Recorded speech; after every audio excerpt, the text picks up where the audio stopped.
আমার মতো মানুষ বেঁচে থাকার কোনো অধিকার নেই সমাজে। আজকে আমার সামনে আমার মাকে থানা থেকে লাথি দিয়ে বের করে দেওয়া হয়েছে।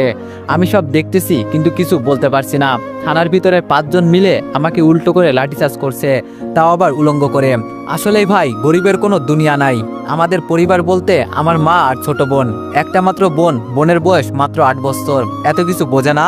বোনের বয়স যখন 4 মাস তখন বাবা মারা যায়, আর তখন থেকে সংসারের হাল আমি ধরি। এই একটা দোকানে কাজ করি আর থাকি বস্তিতে।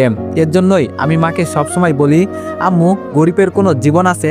আর আম্মু তখন আমাকে একটা কথাই উত্তর দেয়, মানুষ ছোট থেকে বড় হয়, বড় থেকে কখনো ছোট হয় দেখছোস? আমারও অনেক আশা আছে তোকে নিয়ে, অনেক বড় কিছু করবি। ভালো কোনো ভার্সিটিতে চান্স পেতাম, কিন্তু টাকার কারণে পরীক্ষা দিতে পারি নাই। কাছেই একটা সরকারি ভার্সিটিতে ওইখানে ভর্তি হয়ে গেছি। কোনো মতে পড়াশোনাটা চালাই আম্মুর কারণে। আম্মু না থাকলে হয়তো পড়াশোনা করতাম না। তো আজকে সকালে দোকানে যাচ্ছি। আম্মু প্রতিদিন আমাকে একটা কথাই বলে, বাবা, কাজ করতে যাবি যা, কিন্তু কারোর সাথে ঝগড়া করবি না।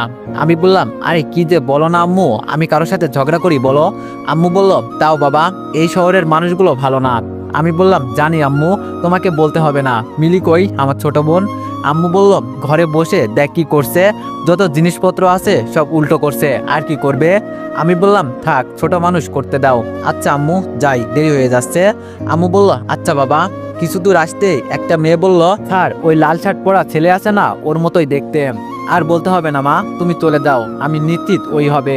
দেখো ওকে কেমন উচিত শিক্ষা দিই। মনে মনে চিন্তা করছি, লাল শার্ট পরা তো এখানে আমি ছাড়া কেউ নেই, তাহলে কি আমাকেই বলছে? পিছনে তাকিয়ে দেখি আমাদের থানার ওসি।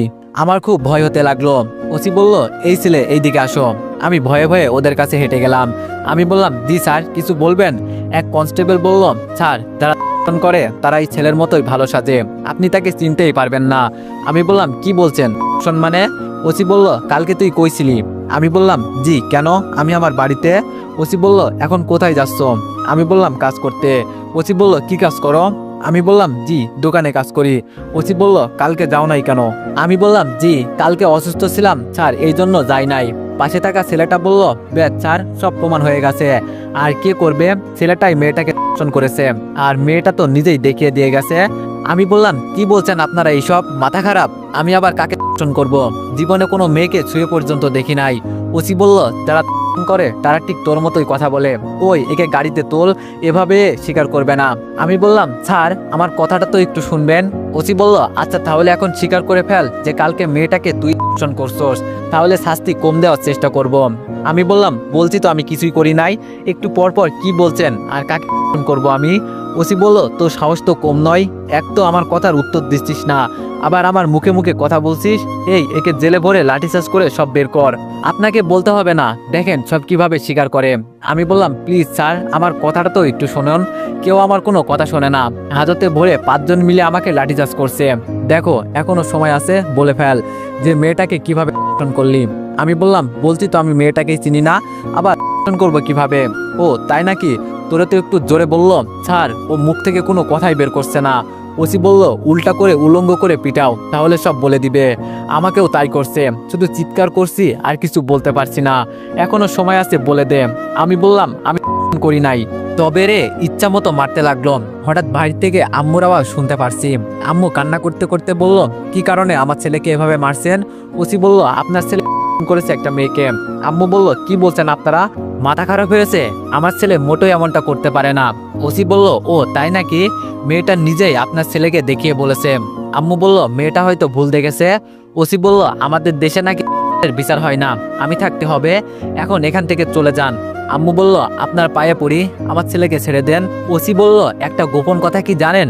জেলের ভিতরে মেয়েদেরকে আমি করি, তাই বলছি আপনি এখান থেকে চলে যান, নয়তো বলা যায় না, আপনার উপরেও আমার নজর পড়তে পারে। আম্মু বলল, ছি ছি ছি, থানার ওসি এত খারাপ? ওসি বলল, খারাপের দেখেছেন কি? বলেই আম্মুকে লাথি দিয়ে বের করে দিল। আম্মু কান্না করতে করতে চলে যাচ্ছে। বিশ্বাস করেন ভাই, এই কাহিনী দেখে আমার শরীরের ভিতর আগুন জ্বলছে। মনটা চাইছে সব কয়টাকে হত্যা করি, কিন্তু পারছি না। হঠাৎ একটা মেয়ে তার বাবাকে নিয়ে এসে বলল, স্যার, কাকে ধরে নিয়ে আনছেন? ওসি বলল, তুমি চিন্তা করিও না, ওই দেখো ছেলেটাকে মেরে কি অবস্থা করে ফেলেছে। মেয়েটা বলল, কিন্তু স্যার, ও তো আমার সাথে কিছুই করে নাই। ওসি বলল, মানে কি বলছো?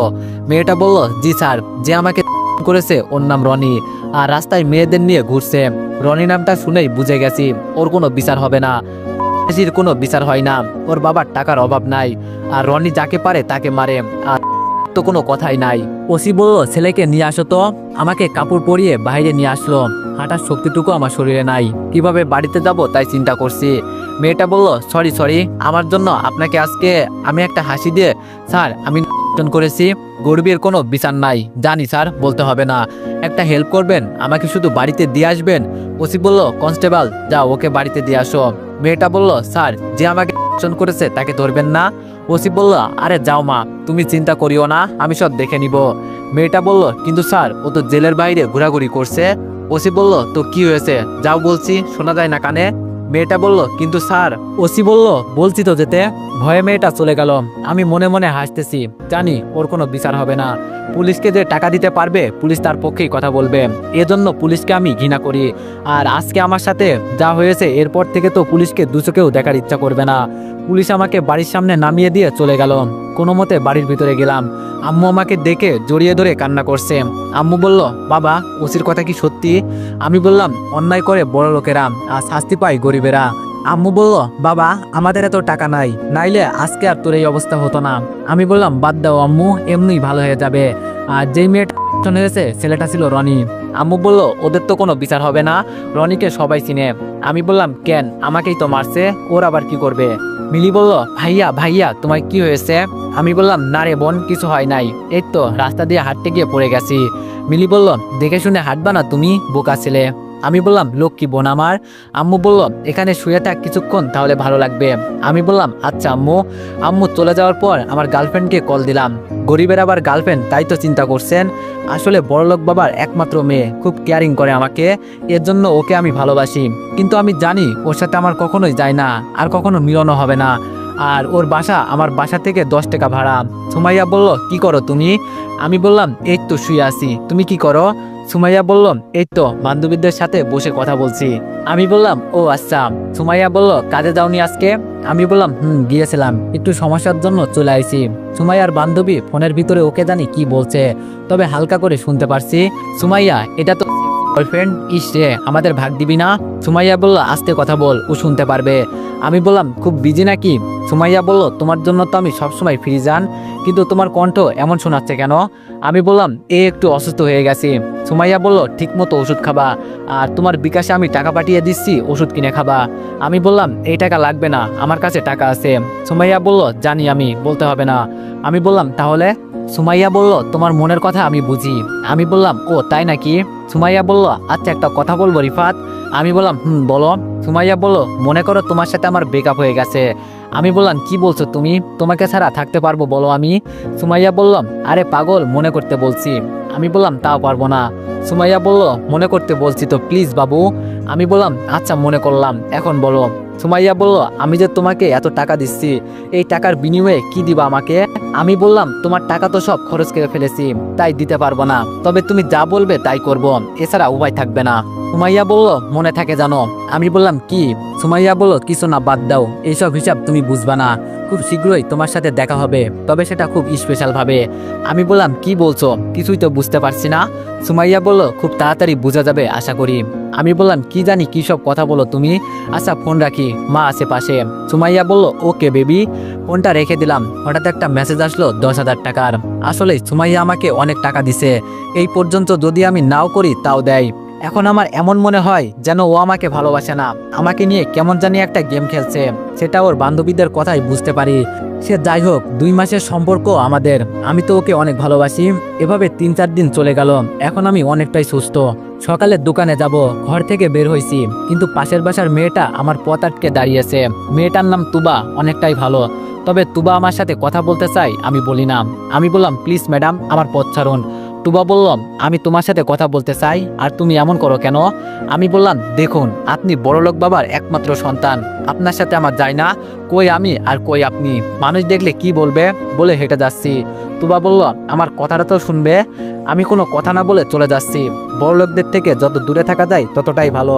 দোকানে যাওয়ার পর দোকানের মালিক মানে চাচা বলল, কি চাই এখানে? আমি বললাম, আসলে চাচা একটু অসুস্থ ছিলাম, এই জন্য আসতে পারি নাই। চাচা বলল, দোকানটা কি তোমার বাবার যে তুমি যেভাবে ইচ্ছা সেভাবে কাজ করবে আবার আসবে না? আমি বললাম, সরি চাচা, আর হবে না। চাচা বলল, এটাই শেষ, আরেকবার এরকম হলে চাকরি থেকে বের করে দিব। আমি আর কিছু বললাম না। আমার সাথে আরেকটা ছেলে কাজ করে, নাম রাসেল, ছেলেটা খুব ভালো। চাচা বলল, আমি চলে গেলাম, আরেকবার বিকালে আসবো। রাসেল বলল, সমস্যা নেই, আমরা পারবো। চাচা চলে যাওয়ার পর রাসেল বলল, কিরে এতদিন আসলি না কেন? আমি বললাম, সে অনেক কাহিনী। রাসেল বলল, কাহিনী বল বেটা, আমার উপর দিয়ে অনেক চাপ যায় তুই না আসলে। আমি বললাম, আমি তো আসতেই চাইছিলাম কিন্তু শরীরে দেয় নাই। রাসেল বলল, কি হয়েছে বলতো? আমি বললাম, শোন তাহলে। রাসেল সব শোনার পর বলল, এইসব আবার হয় নাকি? আমার তো বিশ্বাসই হচ্ছে না। আমি বললাম, তো কি আমি মিথ্যা বলছি নাকি? রাসেল বলল, কি জানি বাবা, তবে আমার বিশ্বাস হয় না। আমি বললাম, থাক ভাই, তোর বিশ্বাস করতে হবে না। রাসেল বলল, তোর গার্লফ্রেন্ডের কি খবর? আমি বললাম, আমার গার্লফ্রেন্ডের হায়াত আছে, কথা বলতে না বলতেই ফোন দিয়ে দিছে, দেখছোস? রাসেল বলল, ভালো তো, প্রেম কর। আমি বললাম, গরিবের আবার প্রেম? রাসেল বলল, প্রেম করে বলিস গরিবের আবার প্রেম, শালা। আমি বললাম, আচ্ছা একটু চুপ থাক, কথা বলি। ফোনটা রিসিভ করলাম। সুমাইয়া বলল, এত দেরি লাগে একটা ফোন রিসিভ করতে? আমি বললাম, সরি বেবি, কাজ করছিলাম তো এর জন্য একটু দেরি হয়েছে। সুমাইয়া বলল, তো কেমন আছে আমার জানটা? আমি বললাম, এই তো কোনো রকম ভালো, তুমি কেমন আছো? সুমাইয়া বলল, আমি অনেক ভালো। কালকে তো শুক্রবার, কালকে সারাদিন আমরা ঘুরবো। আমি বললাম, কিন্তু আমার তো কাজ করতে হবে। সুমাইয়া বলল, আমি কিছু শুনতে চাই না, কালকে তুমি আমার সাথে ঘুরবে, ব্যাস ঘুরবে, আর কিচ্ছু না। আমি বললাম, আশায় লাগবে। সুমাইয়া বলল, তুমি বুঝি আমাকে ভালোবাসো না? আমি বললাম, অনেক ভালোবাসি তোমাকে জান। সুমাইয়া বলল, তাহলে বলো কেন আমার সাথে তুমি আসবে না? আমি বললাম, সরি। রাসেল বলল, রিফাত, রনি আসছে মনে হয়, সিগারেট নিবে, ফোনটা একটু রাখ। আমি বললাম, সুমাইয়া একটু লাইনে থাকো কেমন? সুমাইয়া বলল, ওকে বাবু। রনি বলল, এই ছোট লোকের বাচ্চা, এক প্যাকেট সিগারেট দে তো। আমি বললাম, জি স্যার, এই নিন। রনি বলল, কাজ তো খুব ভালো করিস, বলেই চলে যাচ্ছে। আমি বললাম, রনি ভাই টাকা? রনি বলল, আমার কাছ থেকে টাকা নিবি? আমি বললাম, কিন্তু চাচা তো বকা দিবে আমাদের। রনি বলল, জীবনের ভয় করিস না, বাড়িতে ফিরতে পারবি তো আমার কাছ থেকে টাকা নিয়ে? আর তোর চাচাকে আমার কথা বলিস, তোর চাচা সহ সব কয়টাকে ভরে দিব শালা। আমার কাছ থেকে টাকা চাওয়ার সাহস দেখে বাঁচি না, এলাকার পোলাপান বলে বেঁচে গেলি, থাকিস তো বস্তিতে, আবার মুখের উপর কথা বলিস। আমি বললাম, সরি ভাই। রনি বলল, কিভাবে বড় ভাইয়ের সম্মান করতে হয় শেখ। রনি চলে গেল। রাসেল বলল, কেন ঝামেলা করতে গেলি? আমি বললাম, তো কি করব বল, এভাবে প্রতিদিন এসে যা পারে তা নিয়ে যায় টাকা ছাড়া। রাসেল বলল, যেখানে চাচা কিছু বলে না ভয়ে, আর তুই কি বললি? আমি বললাম, তাই। লাইনে আসো? সুমাইয়া বলল, এতক্ষণ তোমাদের ঝগড়া শুনলাম। আমি বললাম, এই বড় লোকেরা যা করে আর কি। সুমাইয়া বলল, ছেলেটাকে? আমি বললাম, চৌধুরী সাহেবের একমাত্র ছেলে বানাইছে তো সন্ত্রাস, এই শালার জন্য কালকে আমাকে এটা বলে জিবে কামড় দিলাম, সুমাইয়াকে বলা যাবে না। সুমাইয়া বলল, কি হয়েছে? আমি বললাম, এই কিছু না। এই সুমাইয়া, আমার তো আর সহ্য হচ্ছে না, তোর বয়ফ্রেন্ডকে তাড়াতাড়ি নিয়ে আয় না। সুমাইয়া বলল, আরে একটু অপেক্ষা কর, তাহলেই তো সবাই মিলে এনজয় করতে পারবো। আমি বললাম, কি বলে তোমার বান্ধবী, আর এনজয় করবে মানে? সুমাইয়া বলল, আরে কিছু না, বলছি আমরা পিকনিকে যাব তো এর জন্য এনজয় হবে, অনেকেই কথা বলছে। আমি বললাম, ও তাই বলো, আচ্ছা তুমি কি সবসময় তোমার বান্ধবীদের সাথে থাকো? সুমাইয়া বলল, ওরাই তো আমার সবকিছু। আমি বললাম, আর আমি? সুমাইয়া বলল, তুমি তোমার বেঁচে থাকার ঔষধ। আমি বললাম, ও আচ্ছা তাই নাকি? এভাবে সুমাইয়ার সাথে কিছুক্ষণ কথা বলে ফোন রেখে দিলাম। কাজ করতে করতে রাত হয়ে গেল। বাড়ির উদ্দেশ্যে রওনা দিলাম সব গুছিয়ে। বাড়ি যাওয়ার পর দেখি মিলি দরজার সামনে দাঁড়িয়ে আছে। আমি বললাম, কি চাই আমার বোনটার? মিলি কোনো কথা বলছে না। আমি মিলিকে কোলে নিয়ে বললাম, এই নে তোর চকলেট, আর রাগ করিস কেন? মিলি বলল, তো তুমি এসেই আমাকে চকলেট দিবে না? আমি বললাম, আমি তো দেখতে চেয়েছিলাম আমার বোনটার কেমন রাগ আছে। মিলি বলল, আমার অনেক রাগ আছে জানো ভাইয়া, আমি তোমাকে মারবো যেই দিন চকলেট না আনবে। আমি বললাম, এই জন্যই তো ভয়ে তোর জন্য চকলেট নিয়ে আসি। মিলি বলল, দেখছো তুমি আমাকে কেমন ভয় পাও? আমি বললাম, অনেক ভয় পাই। এখন বল আম্মু কই? মিলি বলল, পাশের বাসায় গেছে। আম্মু বলল, কি রে বাবা, কখন আসলি? আমি বললাম, এই তো মাত্র আসলাম। আম্মু বলল, আচ্ছা বস, আমি খাবার দিচ্ছি। আমি বললাম, তোমাকে কেমন যেন টেনশনে লাগছে, আম্মু কোনো কিছু কি হয়েছে? এটা বলতেই আম্মু তাড়াহুড়ো করে বলল, না বাবা কিছু হয় নাই, আমার আবার কি হবে? আমি বললাম, আচ্ছা আমি হাত মুখ ধুয়ে আসি। রাতে খেয়ে শুয়ে পড়লাম। সকাল 8টায় ঘুম থেকে উঠে ঘরে ফ্রেশ হয়ে বসে আছি। আম্মু বলল, কোথাও যাবি নাকি আজকে? আমি বললাম, আম্মু, এক ফ্রেন্ডের সাথে ঘুরতে যাব। আম্মু বলল, আচ্ছা সাবধানে যা। আমি বললাম, আম্মু। মিলি বলল, ভাইয়া আমার চকলেট নিয়ে আসবা। আমি বললাম, অবশ্যই বোন। ঘর থেকে বের হয়ে কিছুদিন যেতেই আবার পুলিশের গাড়ি আমার সামনে এসে দাঁড়ালো। পুলিশের গাড়ি দেখে শরীর জ্বলতে লাগলো। আমি বললাম, আজকে আবার কি চাই? স্যার আপনাকে আমার সাথে যেতে বলেছে, চলেন। আমি কোনো কথা না বলে উঠে পড়লাম। জানি ওদের সাথে কথা বলে লাভ নেই, আমাকে নিয়ে যাবেই। থানায় গিয়ে দেখি রনি ওসির সাথে বসে আছে। রনি বলল, ও তাহলে সেই দিন আমার জন্য তুই অযথা মার খেলি। আমি কিছু বললাম না। ওসি বলল, তো আজকেও কি ওর নামে কেস ফাইল করব? রনি বলল, ওরা যেহেতু মানে না, করে ফেল। আর আমাকে বলে, এই নে 1 লাখ টাকা, আমার জন্য অনেক কিছু করলি, এভাবে থাকলে থাক, আমার পিছনে অনেক কিছু পাবি। বলে রনি চলে গেল। ওসি আমার কাছ থেকে টাকাগুলো নিয়ে বলল, নাম বল। আমি বললাম, আমার টাকা নিলেন কেন? ওসি বলল, এগুলো তোরে দিছে বলে তোর হয়ে গেল, শালা সেই দিনের মতো উল্টো করে পিটাবো। আমি বললাম, কিন্তু এই টাকাগুলো তো। আমার হাতে একটা জোরে আঘাত করলো লাঠি দিয়ে। আমি ও বাবা গো বলে একটা চিৎকার দিলাম। ওসি বলল, চুপ শালা চুপ, মুখে মুখে কথা বলিস, এমন কেস দিয়ে জেলে ভরে দিব, জীবনেও আর বের হতে পারবি না। নাম বল, এখন তোর জন্য বসে থাকতে পারবো না। আমি বললাম, জি রিফাত। ওসি বলল, আগে পিছে কিছু নাই? আমি বললাম, মোহাম্মদ রিফাত ইসলাম। ওসি বলল, বাবা মার নাম বল। আমি সব বলার পর বললাম, আচ্ছা এইগুলো কিসের জন্য নিচ্ছেন? ওসি বলল, তুই একটা ছেলেকে মেরে হাসপাতালে পাঠাইলি, কেস ফাইল করলাম যাতে ছেলের বাবাকে দেখাতে পারি। অবশ্য জেলে বন্দি করতাম তোরে, কিন্তু সেই দিন মারছি তো, এই জন্য আর কিছু করলাম না। আমি বললাম, কিন্তু আমি তো কাউকে মারি নাই। ওসি বলল, মারছে তো রনি, আর হিসাব দিবি তুই। আমি বললাম, আচ্ছা বুঝলাম, তাহলে এখন কি আমি যেতে পারি? কিছু বললাম না, না হলে ঝামেলায় পড়বো। ওসি বলল, যা। আমি চুপচাপ বের হয়ে গেলাম। আমার ওর উপর রাগ ছিল না, কিন্তু আমার টাকাগুলো নিয়ে নিল। ছাড়বো না শালা তোরে, সময় একদিন আমারও আসবে, সব পুলিশ জাতিকে দেখে নিব, এমন অপবাদ দিব পুলিশের নামে, মুখ দেখাতেও পারবি না। মনকে শান্ত করার জন্য এগুলো বললাম। জানি না পুলিশের উপর প্রতিশোধ নিতে পারবো কিনা, তবে সুযোগ পেলে কাউকে ছাড়বো না। ফোনটা বের করে দেখি সুমাইয়ার 20টা মিস কল। তাড়াতাড়ি ফোনটা ব্যাক করলাম। সুমাইয়া বলল, এ শালা, সেই কখন থেকে তোকে কল দিচ্ছি, তোর তো কোনো খবরই নেই। আমি বললাম, আসলে আম্মু কাছে ছিল, এর জন্য। আর তুমি আমাকে শালা বলছো, যাও, তোমার সাথে কথা বলবো না। সুমাইয়া বলল, সরি, অনেক রাগে বলে ফেলেছি। জান, এই পার্কে আমি 30 মিনিট ধরে দাঁড়িয়ে আছি। আমি বললাম, সরি, চলে আসছি, 5 মিনিট দাঁড়াও, আমি 10 মিনিটের মাঝে চলে আসছি। ফোন রেখে দিয়ে হাঁটতে হাঁটতে পার্কে চলে গেলাম। ভিতরে গিয়ে দেখি সুমাইয়া একটা বেঞ্চে বসে আছে, পরনে নীল শাড়ি। আমি গিয়ে ওকে পেছন থেকে জড়িয়ে ধরলাম। সুমাইয়া ভয়ে ভয়ে বলল, কে? আমি বললাম, আরে পাগলি আমি। সুমাইয়া বলল, ও তুমি? আমি তো ভয় পেয়ে গেছি, এতক্ষণ আসার সময় হলো তোমার, সেই কখন থেকে অপেক্ষা করছি। আমি বললাম, এই দেখো কান ধরছি, আর দেরি হবে না। সুমাইয়া বলল, আচ্ছা বাদ দাও, চলো ওইদিকে যাই। আমি বললাম, একটু পরে যাই, তোমাকে জড়িয়ে ধরে রাখি কিছুক্ষণ। সুমাইয়া বলল, তোমার গার্লফ্রেন্ডকে তুমি জড়িয়ে ধরবে, এজন্য কি অনুমতি নিতে হয়? আমি সুমাইয়াকে জড়িয়ে ধরে বললাম, এত আদর দিচ্ছ যে? সুমাইয়া বলল, আর কয়দিন পর তো তুমি পর হয়ে যাবে, আর তোমাকে পটাতে হবে না। আমি বললাম, কি বলো, কিছুই তো বুঝতে পারছি না। সুমাইয়া বলল, এইসব তুমি বুঝবা না। আমি বললাম, আমার মনে হচ্ছে পিছন থেকে কেউ আমাদের ফলো করছে। সুমাইয়া বলল, কই, আমি দেখতে পারছি না। আচ্ছা সেই সব বাদ দাও, এখন বলো, তোমার পছন্দের শাড়ি পরে আসছি, কেমন লাগছে আমাকে? আমি বললাম, অনেক অনেক সুন্দর, তোমার সুন্দরের তুলনাই হয় না। সুমাইয়া বলল, সত্যি তুমি খুশি হয়েছো তো? আমি বললাম, অনেক অনেক। সুমাইয়া বলল, তো চলো সামনে একটু যাই। আমি বললাম, চলো। সুমাইয়া বলল, আচ্ছা রিফাত, যদি কোনোদিন শোনো আমি তোমাকে ভালোবাসি নাই, তখন কি করবে তুমি? আমি বললাম, তোমার সাথে ঘুরতে আসছি, কই একটু মজা করবা তা না, আর তুমি কি সব কথা বলো? সুমাইয়া বলল, আচ্ছা সরি। আমি বললাম, জান, তোমাকে আমি কত ভালোবাসি। সুমাইয়া বলল, তুমি আমার বান্ধবীদের সাথে পরিচয় হবা? আমি বললাম, তোমার বান্ধবী আছে আবার? সুমাইয়া বলল, ফোনে কি শুনতাম? আমি বললাম, ও সরি, মনে নাই। সুমাইয়া বলল, আমার 4টা কলিজার টুকরা বান্ধবী আছে। কিরে তোরা কই? 4টা মেয়ে এসে বলল, এই যে আমরা। মেয়েগুলো দেখতে অনেক বড়লোক পরিবারের মনে হয়, আর সুন্দর আছে বলতে হবে। সুমাইয়া বলল, ওর নাম তানিয়া, তাসিবা। এভাবে 4জনের সাথে পরিচয় করিয়ে দিল। তবে এর মাঝে একটা বান্ধবী ঠোঁট কামড়াচ্ছে। আমি ইশারায় বললাম, এমন করছো কেন? মেয়েটা কিছু বলল না। সুমাইয়া বলল, ওরা এখানে আসতে শুধু তোমার সাথে পরিচয় হতে। আমি বললাম, ও। তানিয়া বলল, সব রেডি আছে, তুমি বিকালে নিয়ে আসবে, আমরা অপেক্ষায় আছি। সুমাইয়া বলল, তোদের চিন্তা করতে হবে না, ঠিক সময়ে নিয়ে আসবো, তাড়াতাড়ি করবি, কয়দিন পর আবার। ইস, আমার তো ভেবেই খুব ভালো লাগছে।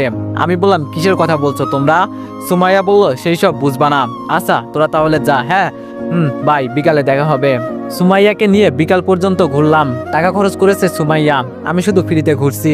হঠাৎ ফোনটা বাজতে লাগলো, সেই ফোনটা ধরবো। সুমাইয়া বলল, ফোন আর ধরতে হবে না, আমার সাথে চলো, এখন তোমার জন্য একটা স্পেশাল সারপ্রাইজ আছে। আমি বললাম, তাই নাকি? চলো, আমিও দেখতে চাই আমার বাবু কি দেখাবে আমাকে। আমার ফোনটা বাজতে লাগলো। আমি বললাম, জরুরি ফোন হতে পারে, ফোনটা একটু ধরি বাবু। সুমাইয়া বলল, আচ্ছা ধরো। নাম্বারটা তো আম্মুর। আচ্ছা দেখি কি বলে। আমি বললাম আম্মু বলো। কেমন জানি হাউমাউ শব্দ শোনা যাচ্ছে, মনে হচ্ছে একসাথে অনেক মানুষ, এই জন্য এমন শব্দ শোনা যাচ্ছে। তুবা বলল, আমি আপনার মা না, আর আপনি যেখানে থাকেন না কেন এই মুহূর্তেই বাড়িতে আসেন, আপনার মার অনেক বিপদ হয়েছে। আমি অস্থির হয়ে বললাম, কি হয়েছে আমার আম্মুর? তুবা বলল, তাড়াতাড়ি আসেন, কথা বলতে পারবো না। ফোনটা রেখে আমি বললাম, সুমাইয়া আমাকে এখনই যেতে হবে, প্লিজ কিছু মনে করো না, আমার আম্মু মনে হয় অনেক অসুস্থ। সুমাইয়া বলল, কিন্তু আমি যে এত কিছু রেডি করলাম তার কি হবে? আমি বললাম, প্লিজ বাবু আরেকদিন, বলেই দৌড় দিলাম। বাড়িতে গিয়ে দেখি অনেক ভিড় জমে আছে। ভিড় টেলে ভিতরে গিয়ে দেখি। তো এভরিওয়ান, নেক্সট পার্টের জন্য সবাই একটু বেশি বেশি কমেন্ট করে দিও, আর 3টা করে কপি লিঙ্ক করে দিও। ধন্যবাদ।